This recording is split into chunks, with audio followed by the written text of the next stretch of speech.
Welcome to STEMculture. Oh, I fucked up. All right, we have an intro. Because it's really warm in here. Welcome to STEMculture Podcast with your hosts, Brooke and Will. Today we're talking with Dr. Brian Chad Starks. Dr. Starks is a criminologist who received his Ph.D. from the University of Delaware in 2002. He's currently an associate director of the NASA Delaware Space Grant Consortium, where he works to improve the representation of minority students in STEM. Dr. Starks is the founder and CEO of BCS and Associates consulting firm, which has a social justice focus. Dr. Starks has received awards from the University of Delaware and the NAACP for his work to enhance STEM diversity. In this episode, we will discuss his life and education, how his perspective on STEM has evolved over the years, and what he's doing today. This episode goes out to all the people who want to see diversity and inclusion in STEM. Yeah, good things. All good things. So, Will, you've known Dr. Starks for a while now, haven't you? Yes, you will hear me refer to him as Chad. We met in a very informal setting. We actually met playing basketball at the University of Delaware from like 2008 to 2012 probably. And for me, that was a really great experience because if you've never been around a university, you might not know that, there are a lot of people that play basketball. And so little communities sort of form. And I was lucky enough to meet a whole group of really interesting guys that I probably wouldn't have met otherwise. And Chad was a charismatic and vocal leader of that community. You know, he sort of set the tone for a lot of the younger guys in terms of sportsmanship and, respect for some of the older dudes that would play with us, which, there was a guy who was a emeritus math professor who was in his mid-70s who Wow. played regularly, probably about once a week with us. So it was a really diverse, really interesting group of people. And I didn't know when I first met Chad that he was a PhD student, but,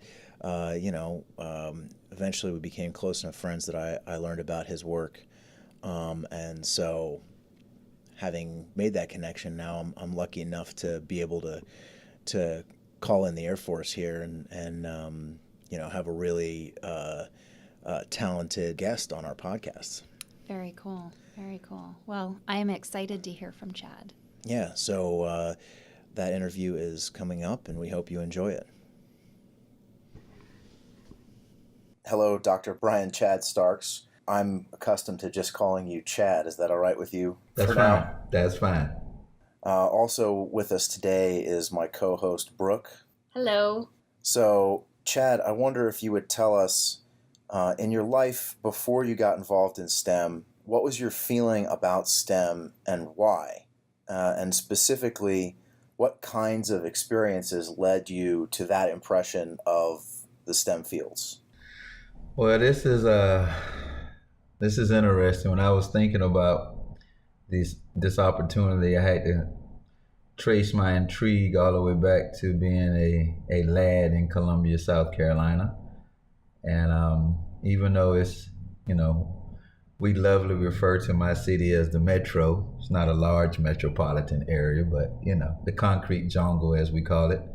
I spent some time in playing in the woods a lot, which was interesting, collecting rocks, the whole ladybugs, digging in dirt, selling bottles for $5, collecting bottles and selling them back, and creating a little club and going into the trails and hiding our membership money.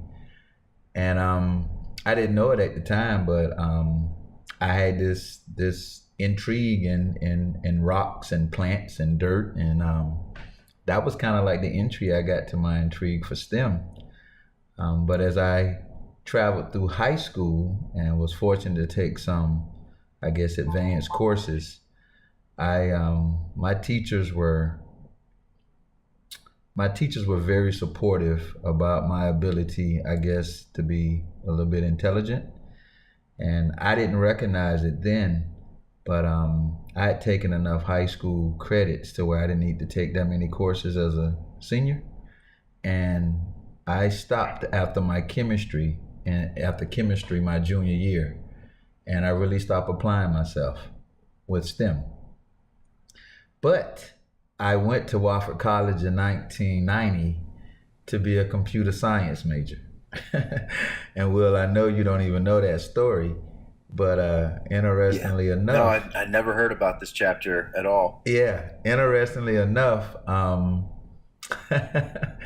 I got my first F at Wofford College in calculus. And that, of course, changed the whole trajectory. I lost the confidence. Of course, I think it had a great deal of just being a freshman in a new environment, being away from home. There was some exclusiveness that happened for me that, I can relate to as probably being an African-American student athlete at that time and not really being comfortable entering into certain faculty members' office to talk about homework that I didn't understand. I really wanted to prove that I wasn't a quote unquote, dumb jock. And I kind of tried to do it on my own and didn't ask for any help, even though tutors were available at Wofford. I will admit that. I didn't reach out to get any help. So I failed the calculus course that year, took it over in summer and got a B to get that grade replacement, make sure I could play some football, right, eligibility-wise. But I had made a decision after that failure in math that maybe computer science wasn't for me. And that was where I left it.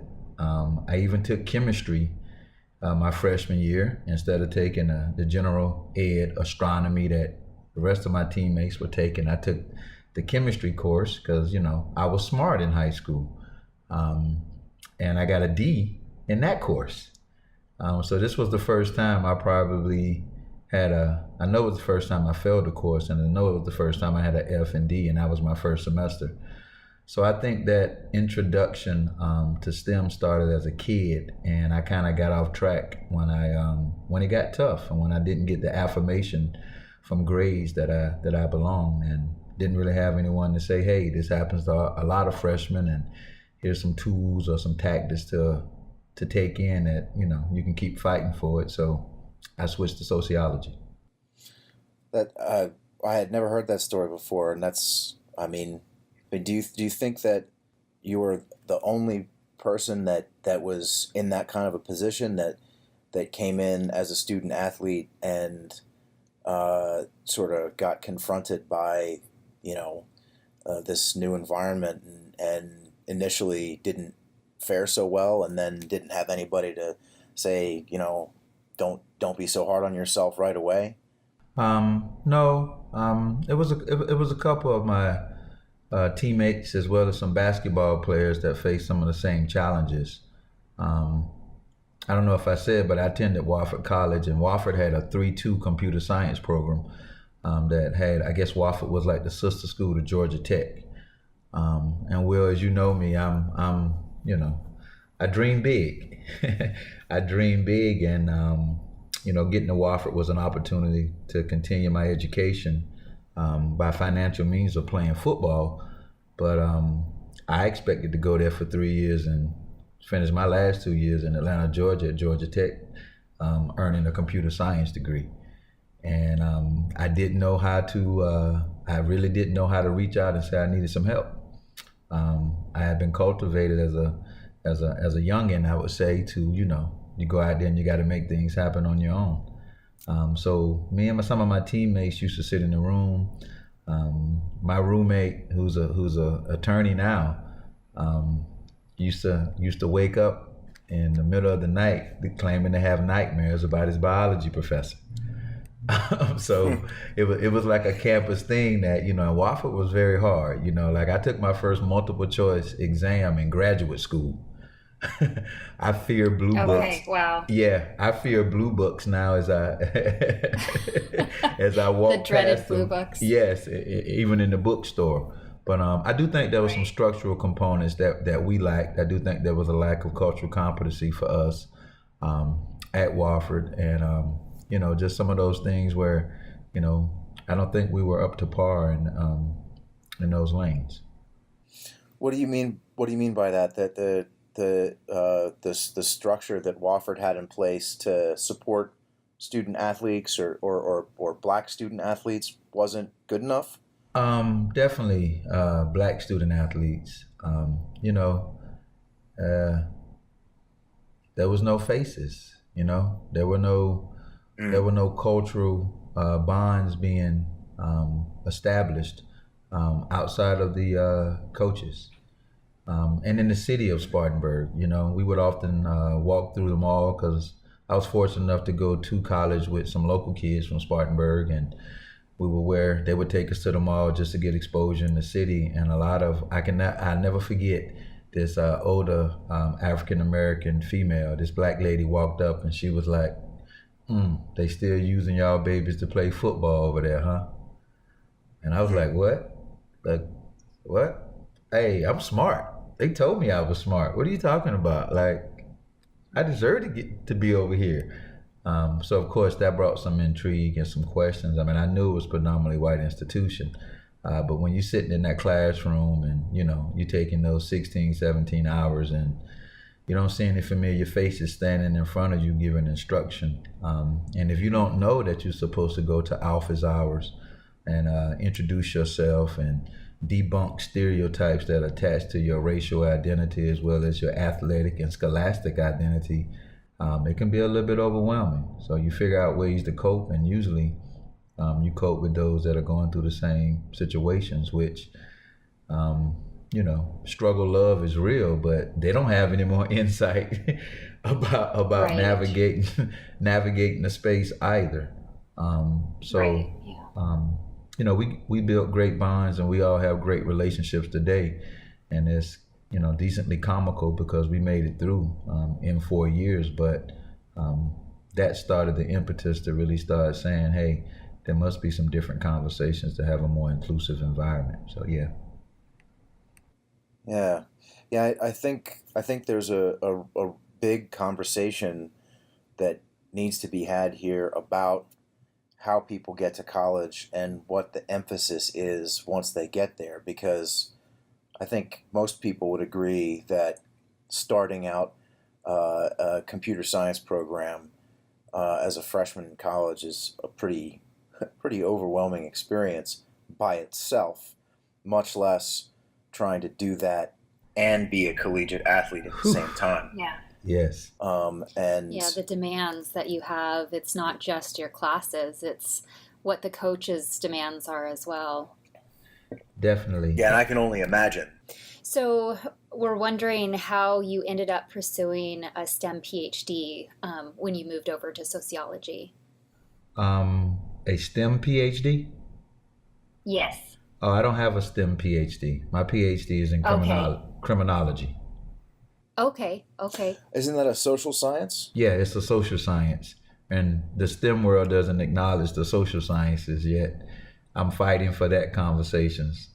There's a divide between the hard sciences and what we call the soft sciences. So that's something that is always... Go ahead, I'm sorry.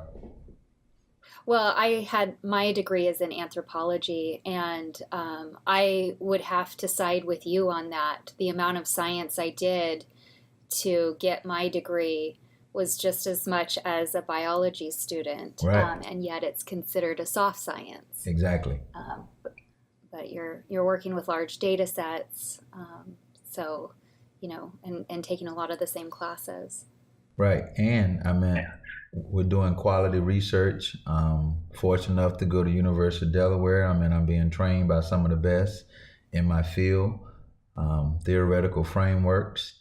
I'm not really sure why we keep, I am sure, we categorize everything in this country. So we have to use measures to separate even ourselves from each other so we can create a hierarchy. It's something that I learned in my doctorate studies about, where the value is, we most often invest. And the STEM folks are usually called the real and the hard sciences, where, amazing enough, where we're dealing with human behavior and people, is actually called the soft sciences. So, yeah, Brooke, hoo-hoo for us, right?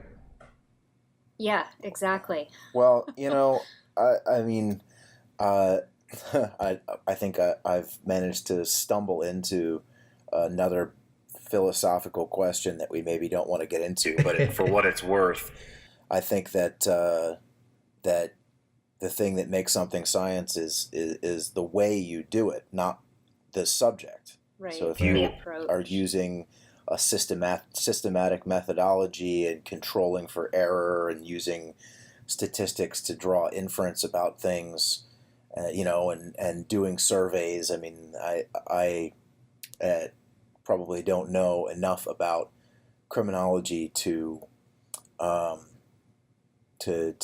speak in detail about the methods that y'all use, but I my base assumption is that it's every bit as much a science as certainly biology is, and the only thing that's notably different in its essence is that the stuff that y'all study is more complicated. Yeah.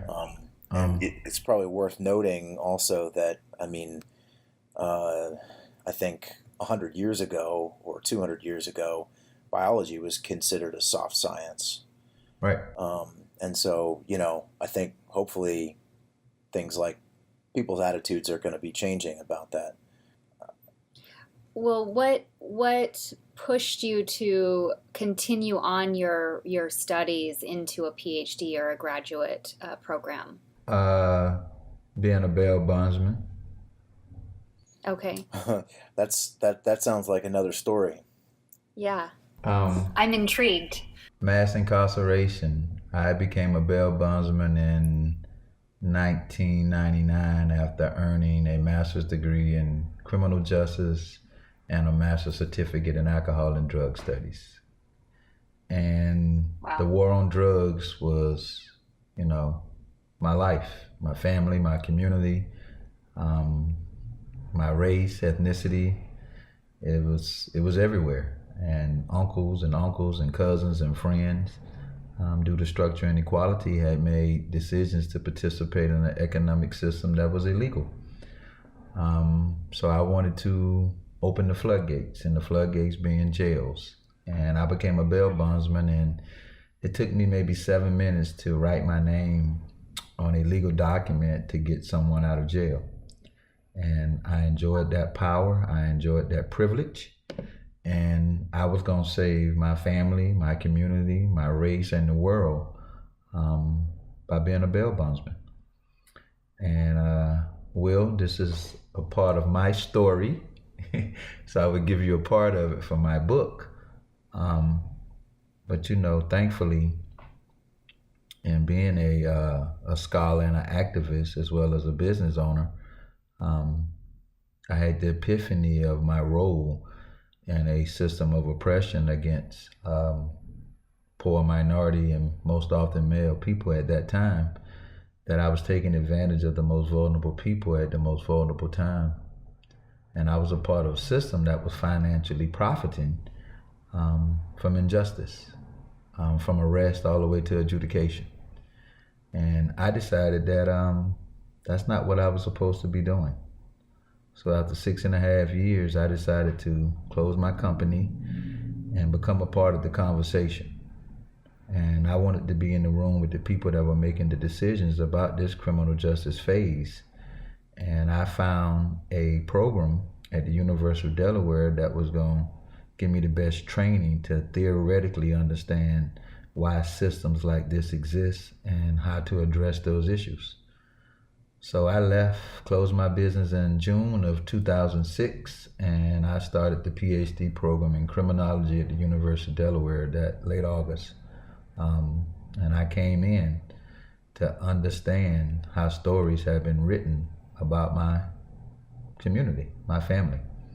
And I even wrote my dissertation entitled A Belle of Two Cities, doing a comparative analysis of Atlanta and Philadelphia's bail systems as an ethnographer. So I did a mixed methods approach, again, back to that science word. I had to show the world that I could do statistics and quantitative analysis, but I also know the stories and the value of being in the room with people that are going through this system and the consequences of continuously being mistreated by legislation and decision makers and courtroom personnel. So I want to capture those stories as well. So that's what I wrote my dissertation on, and that's why I went to get a Ph.D. That's it sounds like a better reason than a lot of us have. Mm-hmm. I just went to go get my PhD because I like learning stuff. So much less socially conscious or admirable, in my opinion. So when you got there at University of Delaware in the Criminology PhD program, what was your experience like? $10,373 out of my pocket. Yeah. Standardized exams, no juice, baby. Didn't do well on the GRE, but here's where, that system of oppression afforded me some opportunities, and my family. I'm a father, so my daughter was able to have a different childhood and different lifestyle and livelihood than I, which we all want, right?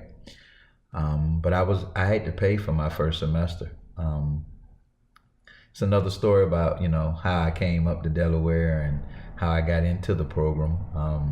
I paid for a visit to come up myself and sat with about 13 faculty members to put my face and my identity in front of them so they would know that I was serious about being a PhD student.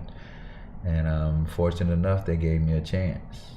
And I paid for that first semester with hopes and I can say a little bit of confidence, if that's okay to say, that I was going to get offered an opportunity to be a research assistant at the Center for Alcohol and Drug Studies, or a TA.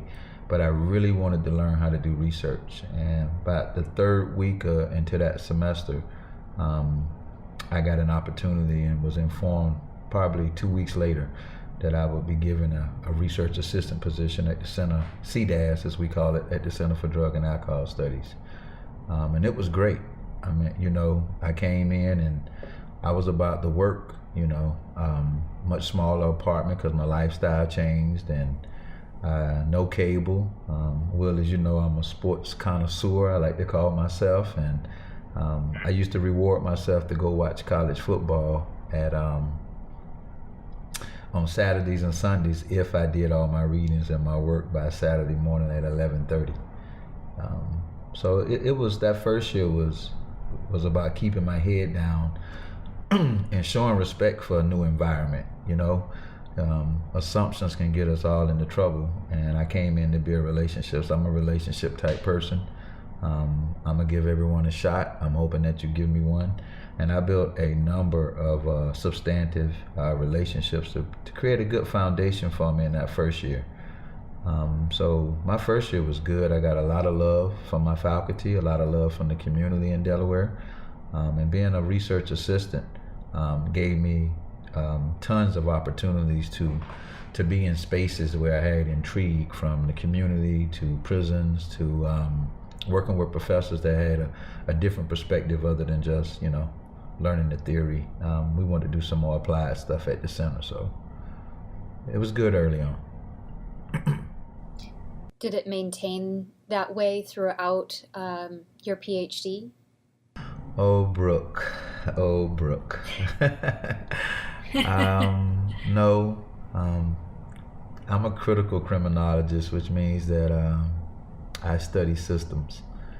And as time goes on, you can start seeing where there's some gaps in the substantive relationships, and the system will force one's hand to choose sides. So of course, there were some challenges.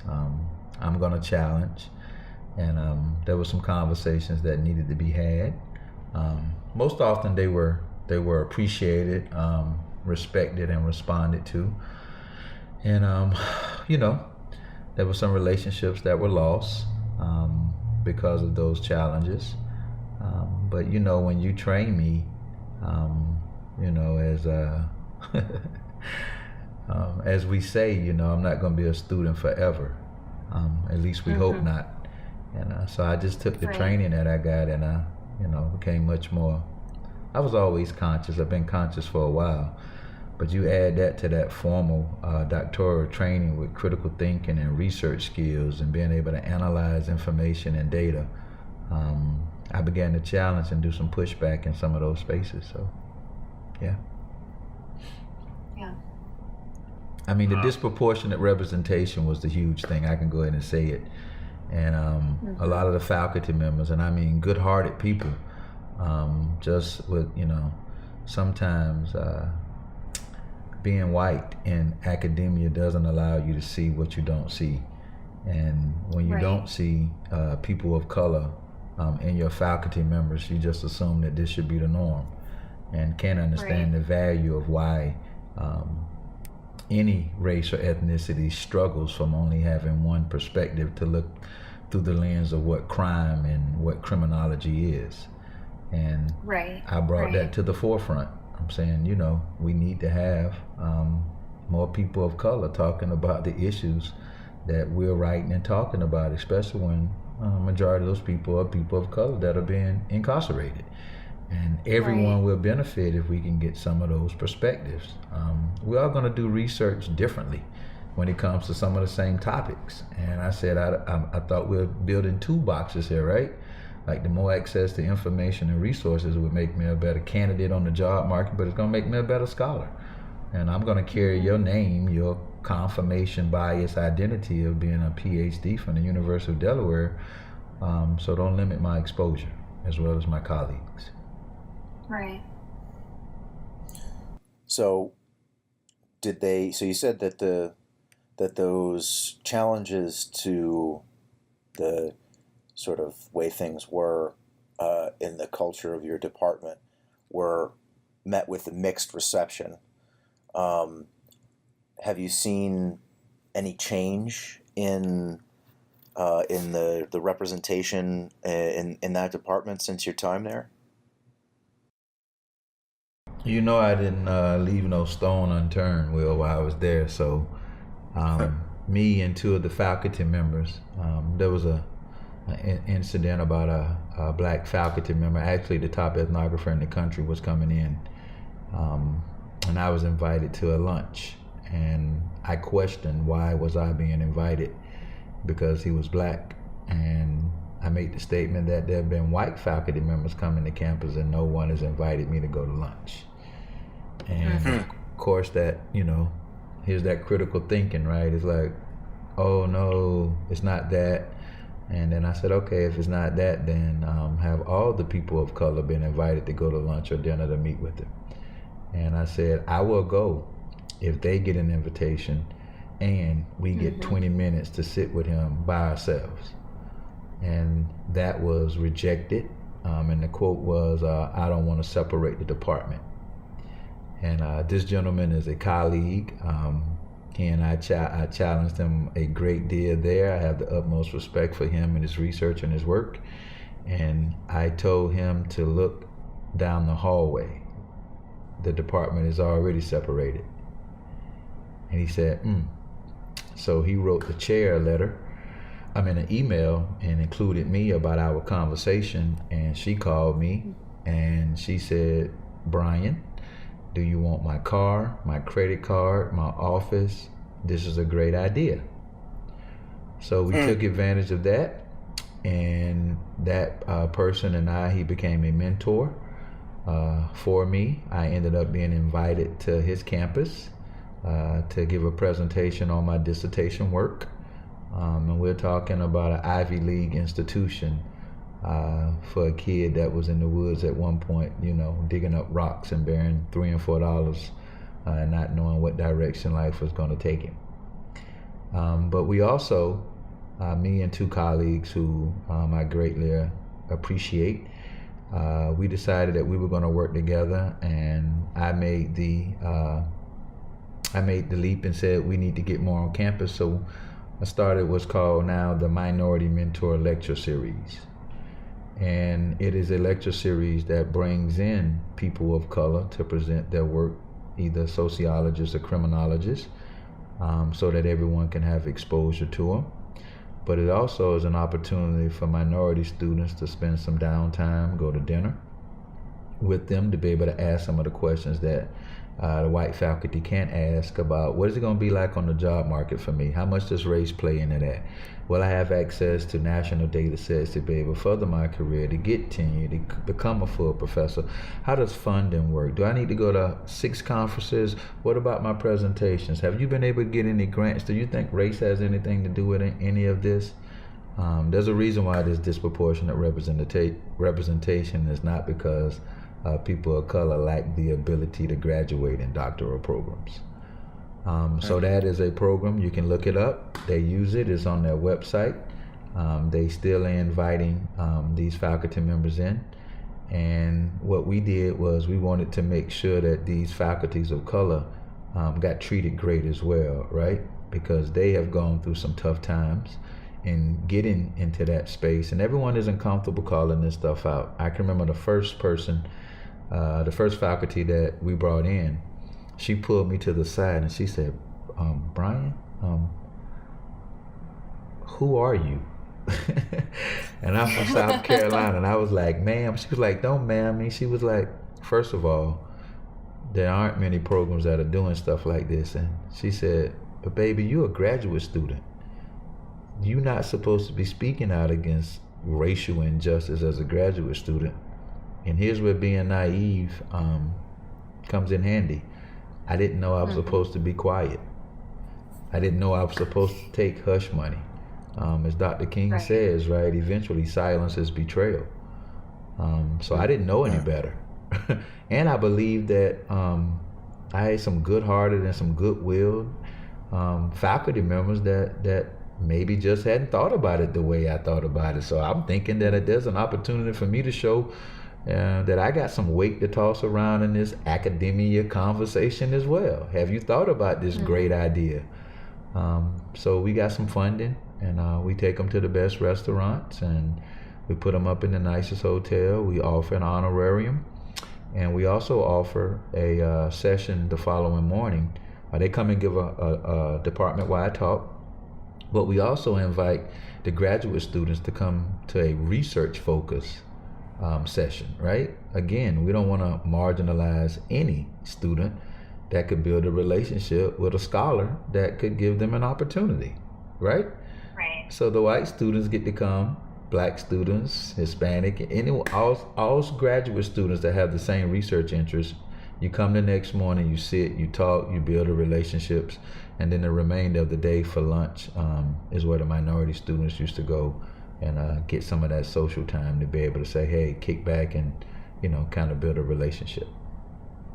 Yeah, I think I really identify with that. You said you're a relationship person, and I feel very much the same way. And it's hard for me to imagine what it would be like to start a program where everybody was visibly different than me in some way, or culturally different than me in some way. So I think I can, the way you're describing it, at least start to understand what that might be like. But it's certainly, I think, useful for people to hear that. Could you tell us again what the name of the program you were just talking about was? Oh yeah, it's the Minority Mentor Lecture Series, and it's sponsored by the Department of Sociology and Criminology. It's a great way. We were able to get support, bring in the Black American Studies program. It's a campus thing, man. Once you get past the initial challenges of thinking differently and reducing the fear, you just build better relationships between departments, better relationships on campus. So we started inviting outside people to come in and say, hey, here's an opportunity. And then you start seeing, familiar faces and different faces and different disciplines in the room. And, you start shaking hands, and next thing you know, people that wouldn't have a conversation are standing around eating cheese, eating grapes, eating crackers together, and setting up a meeting to have coffee the next week and maybe do an interdisciplinary research paper together. Yeah. It's relationships. Definitely the birth of good science right there. Right.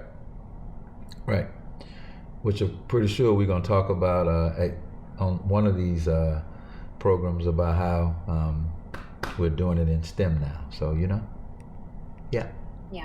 Well, that is a compelling story, and I'm sure that it has led to some interesting things since you finished there. So would you tell us a little bit about what you've been doing since you finished your Ph.D. at University of Delaware? I took a position as assistant professor at Delaware State University in the fall of 2012. And I accepted a position with Delaware Space Grant. And either it was late fall 2012 or the beginning of January 2013. I left Delaware State in 2015 to take a position at Lynchburg College, now the University of Lynchburg, in Lynchburg, Virginia, as an assistant professor of criminology there. And then the following year, 2016, is when I started my consulting firm, BCS and Associates, Inc. And I left higher ed after 2 years at Lynchburg College to do my consulting firm full time. And I have been doing diversity and inclusion trainings and workshops and speeches, keynotes with law enforcement, government officials, school systems, school districts, finance firms, investment firms, nonprofit organizations, conversations with pastors, church leaders. Who else? I'm missing another entity. And I mean, I've been traveling to different space grant states, Wisconsin, Oregon, Virginia, doing training, working to increase the underrepresentation of minorities in space grant and STEM. I've been having some fun.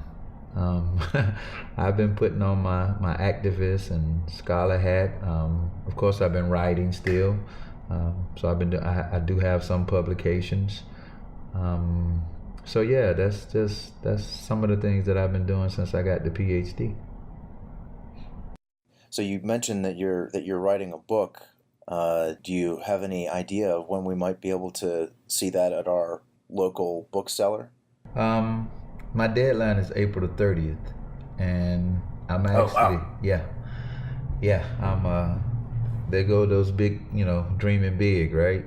Putting pressure on myself. I'm a point guard, Will. Yeah, I didn't mean to put any additional pressure on you. I'm just excited to see it. I'm finally actually getting the writing courage to turn my dissertation into a book. I am very disappointed in myself that I have not published more on bail and all the great data that I have. I have video clips. I've interviewed people in the system, working with the system in Philadelphia, in Atlanta, and I haven't done anything with it except for let it collect dust. And if you know, bail is a huge topic now, and I knew it would be. I started my company in 1999, and I've been doing research in 2006. And the bail czar, John Goldkamp, may he rest in peace, was a professor at Temple, where I actually did a job talk and was almost offered a position there. And life comes, my future scholars, life comes, and certain things take priority over the writing. And I didn't get a chance to put my dissertation into a book, and so now I'm doing it. So it's a very aggressive date, as my colleagues have told me, But some of it's written already in the dissertation, and it's just really, sitting down, focusing in, and turning it to something that, policymakers and academics and, also activists and nonprofit organizations that want to end this whole cash bail system will be able to hopefully use as a guide or as a tool. So. Yeah, maybe even just concerned citizens. Yes, I hope so. So, that we're there. We're there. We're there. Yeah, we're there. Yeah.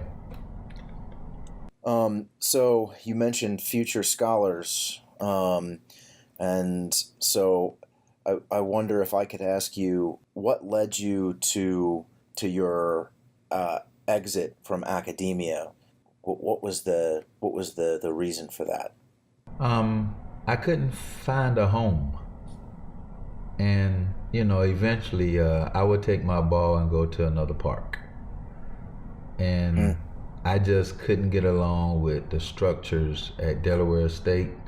I couldn't get along with the deans, so I went to Lynchburg College and thinking the grass would be greener, and I was the only African-American male with a Ph.D. on campus in Lynchburg, Virginia. Wow. On the whole campus? On the whole campus. And of course I was upfront about who I was and what I was going to bring, and early on it was good until, of course, you start seeing those structures and those systems that were biased, and I began to challenge it. And the more I challenged, and the more uncomfortable they got with me. And we did both a favor and decided that wasn't the best place for me to be on both sides. I was going to have to make a decision. I had a contract with the local school district. I had started doing more work with Space Grant, and I was beginning to feel full, like I was really full about being able to have some activism and being able to do scholarship. I didn't get support for working with Space Grant when I was at Delaware State. I had to challenge deans in 2 different disciplines. I was very confused about what, offering opportunity to students were. I didn't know that because I had a PhD in one discipline, I couldn't help a student with my access to different resources. I'm not really a box guy. I don't see why, if I got words or I can make a phone call, I can write a letter of support, if they're a part of my family, why wouldn't I stand in front of that, in front of that train for them to protect them? But things are categorized so much, and people are so conditioned to think in one way, that my way of thinking was, it was really causing them to pull hair out. And I could tell that the relationships were changing, and there were comments being made to me about when I was at Lynchburg that the dean said he was tired of defending me. And I said, defending is a term that is used by public defenders or private defense attorneys. And I have broken no law. You don't need to defend me. I can speak for myself. And I said, saying that to the only African American male on campus, I could take that a number of different ways. I don't need you to fight my battles for me. What you're doing is that you're protecting people and students that won't come have a conversation with me because they're afraid to. And you're listening to parents defending the $38,000 that you're bringing in, instead of coming and having a conversation with me and finding out why that student is coming to class late, why that student is turning in half of the projects that I assigned. And I couldn't be a part of a system that was focusing on economics and not valuing education. I'm grateful to my educators from kindergarten all the way through the PhD program that wouldn't allow such from me. I'm thankful for those messengers that said, Brian Starks, this isn't good enough. Chad Starks, this isn't good enough. I'm thankful for my faculty member at Wofford that gave me the F in calculus, that gave me the grade that I earned in calculus. Right. I'm grateful to the chemistry professor that gave me the D and said that you have a 49 average the next semester, and son, I don't think you're going to pass it. There's so many life lessons to failure. I didn't see where that was being applied in these institutions, and I responded. To some say, didn't respond the right way, but my value systems were not going to be challenged by systemic oppression. I got the degree. I left money to come get the letters behind my name to be in the room to challenge such ways of thinking. So, yeah, that's kind of how it ended. And I was happy about it because I'm not sure if I alone would have had the ability to say it's time to step away. Again, there were relationships, and you can imagine what my relationships were like with my students. So I did feel bad that I was leaving them knowing the structure that they were having to navigate that was going to be unjust to them, and no one was going to pour into them the way that I was fortunate to. So I'm kind of wondering, because I know that you've touched on this throughout everything that we've talked about, but what is the most important reason that you can share with us of why we need to enhance diversity in STEM, including what we've talked about as social science as well? Brooke, are you a sports fan? No. Okay. Well, bear with me, right?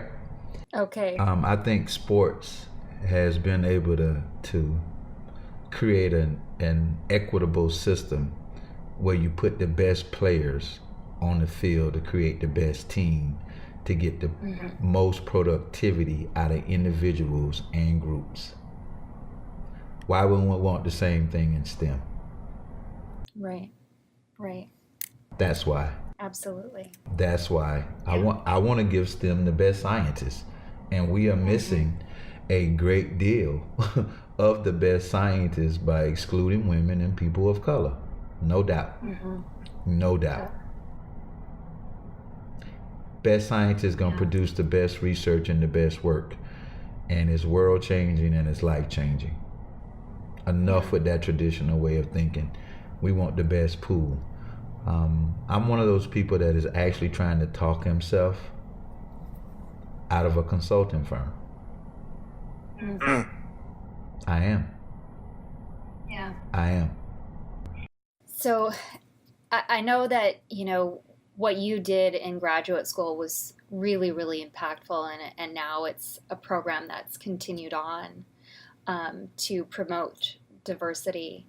But one of the things that we're really passionate about, especially with this podcast, is we want to change the culture of STEM. So it does include diversity. And, I think one of the things that we're wondering is what can we do as graduate students? Because, we're in this interesting power dynamic where we really don't feel like we have a lot of power as graduate students. How can we make that change so we can, enhance this diversity? Know your environment. You're an anthropologist, so you know us as ethnographers, right? Like our lab is society, and we have a great deal for the space that we occupy in an organic way, right? Step back from your environment and watch people and watch human behavior and listen to what they say. There's someone in your department, there's someone where a relationship can be built that you can trust with these, as our literature says, these vulnerable conversations and populations that may be willing to advocate on the behalf of what's right. It took me a few years.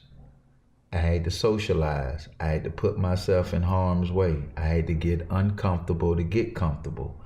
But you gotta build a relationship with someone that is willing to be a messenger to go advocate to the people that they sit in the room with to help change their minds.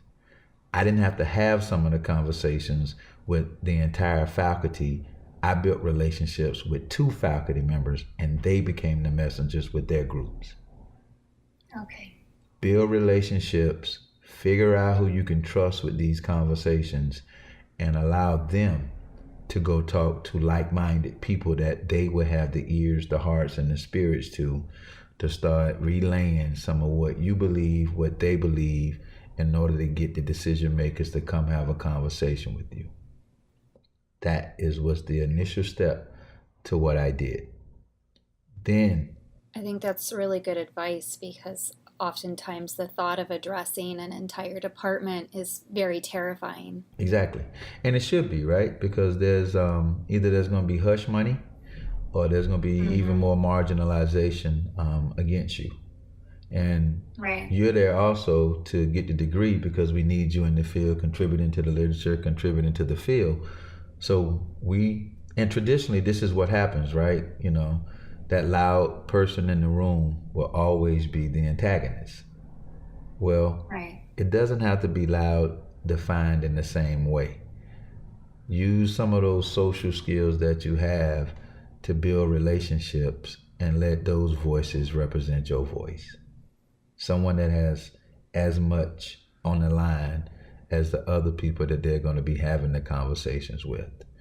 I felt very comfortable with that first faculty member saying, "Hey, no, buddy, this isn't right." No. Did I know that he was going to send an email and invite the chair in? No, I didn't. I can't say that. But I can say I know that eventually silence is betrayal. And, you know, the universe is going to speak to you.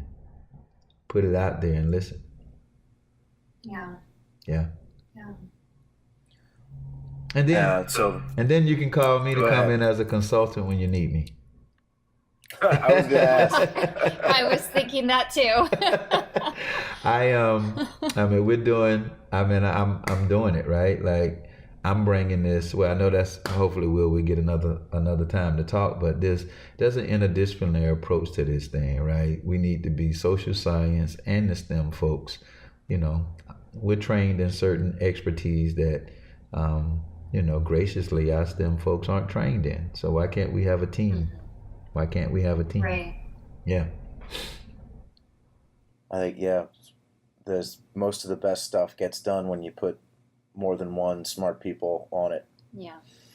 Um, And people who have different perspectives. Diversity. right. Diverse Yeah. perspectives, it's important. Yeah. It's important. So it occurs to me that we've talked a fair amount about looking up the hierarchy and trying to convince people to make changes from the top down. But what about the bottom up?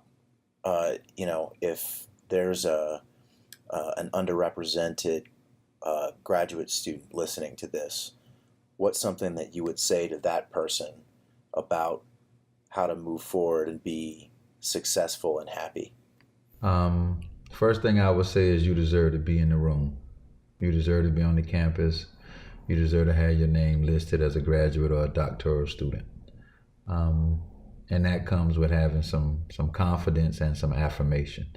And I would like to applaud you for taking the courage to put yourself in this position to go after your goals and dreams and to become one of the best scientists.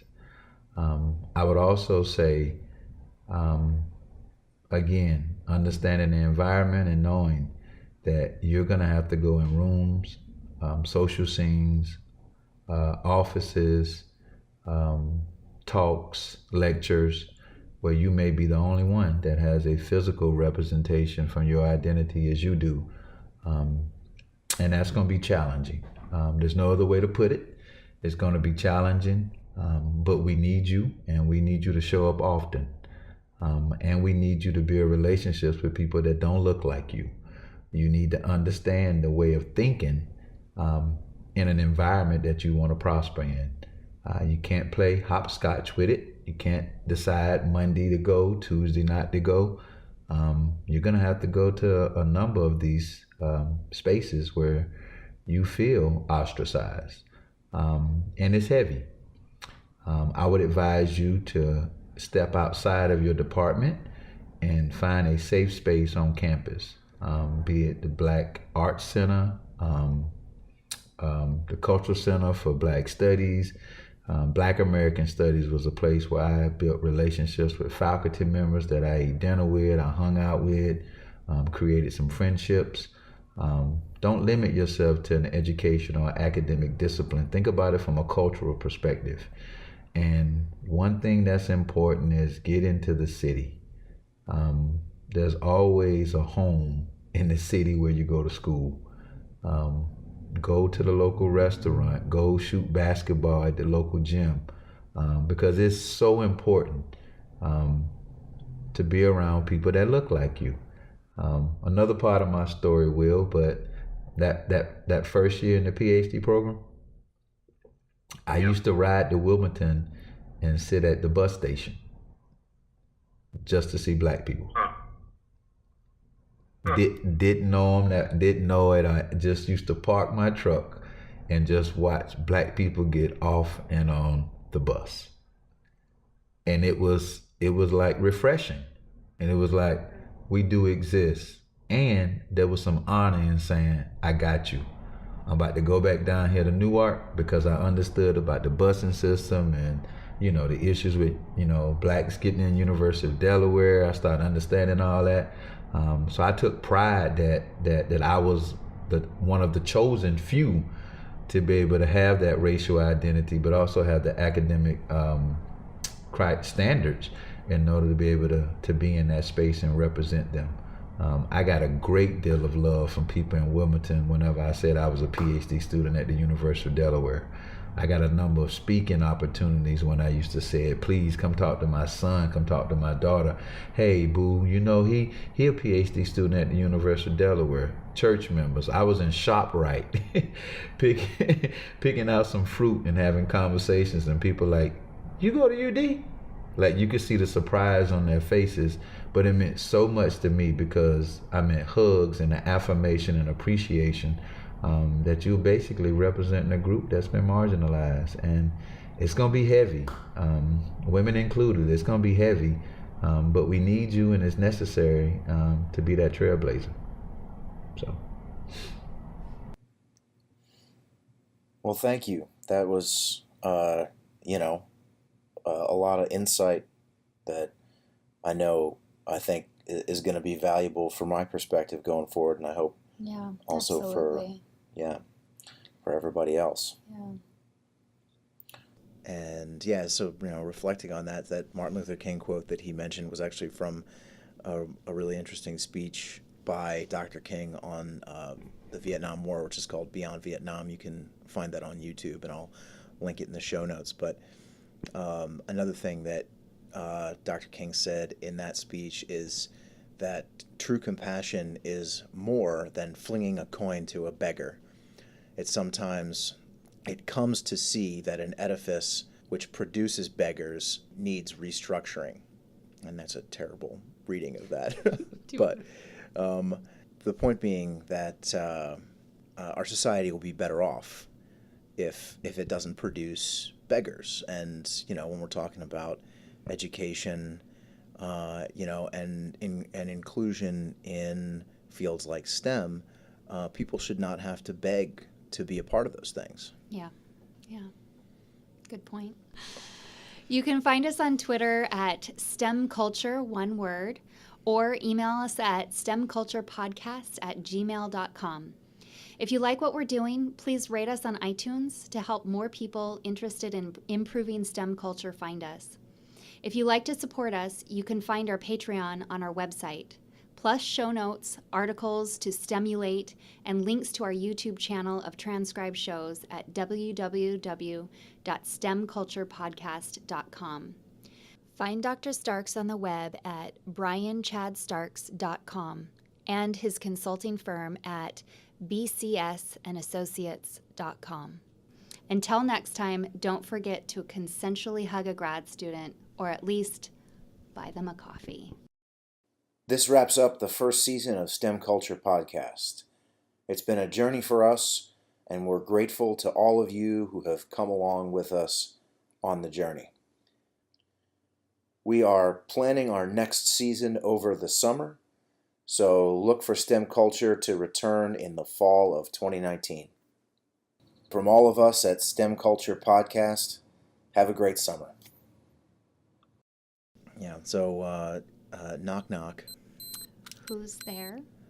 Time's up. Gender and racial underrepresentation in STEM. It's 2019. Geez. Is that a joke? No.